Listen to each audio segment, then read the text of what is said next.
Hi guys, welcome back. This is Craig here. I just wanted to continue on from the last video a little bit. We were talking about Robert Kiyosaki and his game Cash Flow 101. I was showing you how we use a financial statement as the scorecard.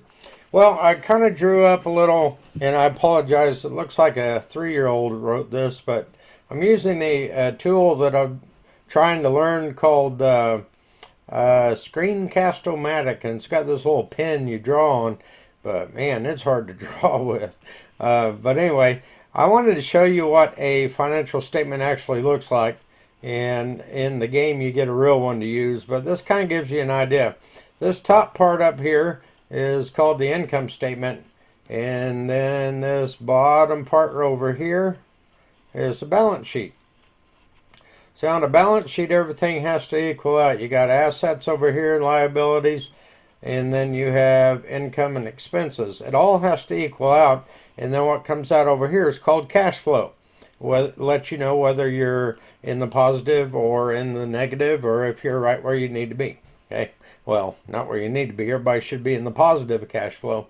But anyway, I wanted to kind of show you the name of the game is cash flow, because everyone has a cash flow. Does that make sense? Okay. It doesn't matter if you're on welfare, you still have a cash flow. Now the thing is, up here in the income, most of us are what are they? W2 earners? W4 earners. So in other words, we earn a paycheck, right? Okay, so we can put that in here. What other kind of income might we have? Well, some people may be getting an alimony or child support, or maybe you're on a trust. You may be getting some extra. But anyway, that's not the money that you actually put in your time for. Does that make sense? Okay, so any kind of income that you have coming into your household goes right there under the income portion. Okay, then we all have expenses. Now, expenses start off as the living expenses, whether your rent or your mortgage, utilities, gas, electric, water, phone, cable, whatever the case may be. Those are all the expenses that go out on a regular basis. Then we also have assets over here, and then liabilities over here. That's the way they are listed. Now, Robert Kiyosaki has a real good definition of assets versus liabilities. Assets are anything that puts money into your pocket on a regular basis. Make sense? Liabilities is anything that takes money out of your pocket on a regular basis. Okay, so most of us, and we've been taught all of our lives, that our home is our biggest asset. Well, is that true? Does your home put money in your pocket or take money out of your pocket? That's right. It is actually a liability. It goes over here on this side because it costs you every month to have the home. Now, if you have rental property, that would go over here under assets. Okay?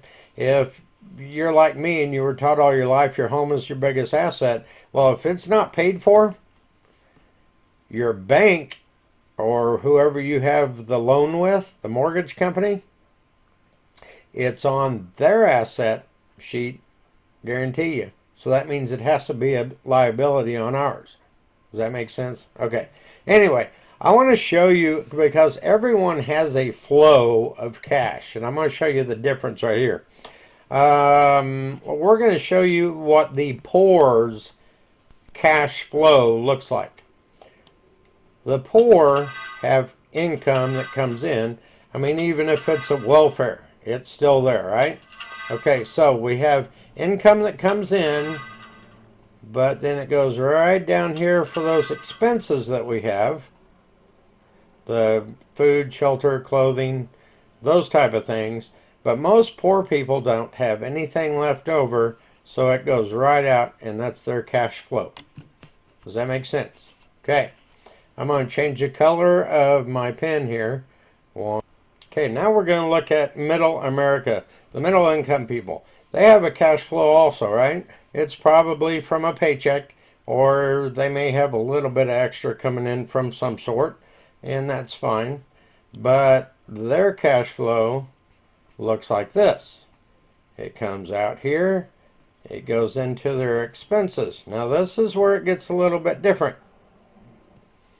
Okay, when a middle income person, let's say that they get a huge bonus at work, or what we all look for is that income tax refund, right? Okay, when we get that income tax refund or the bonus, what do we do with it? Excuse me. Most middle income people say, what can I buy with that? I mean, that's like the lottery hitting, right? Okay, so most of us think about something that we can purchase.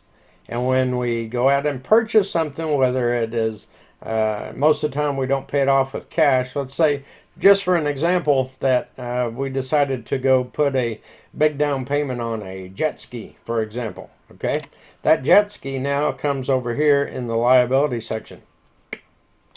Is a jet ski ever an asset? No, not in traditional sense. Okay, but we have a liability, and if it's not paid for, that has to be paid off. Correct? That increases the amount in your expense column here. All right. So what if we get a income tax and we go out and put a down payment on a car? The car is definitely a liability, not an asset. That increases the expenses here. Okay. So what you can see is that middle income, most middle income families, they do have these general expenses for living, but then we also pick up all the time these extra liabilities. And these extra liabilities could be as well the credit card bills and things of that nature. Okay, so the credit card bills, which are liabilities, which are also expenses, come in here and goes out. So you can see that the middle income cash flow is a combination of these things.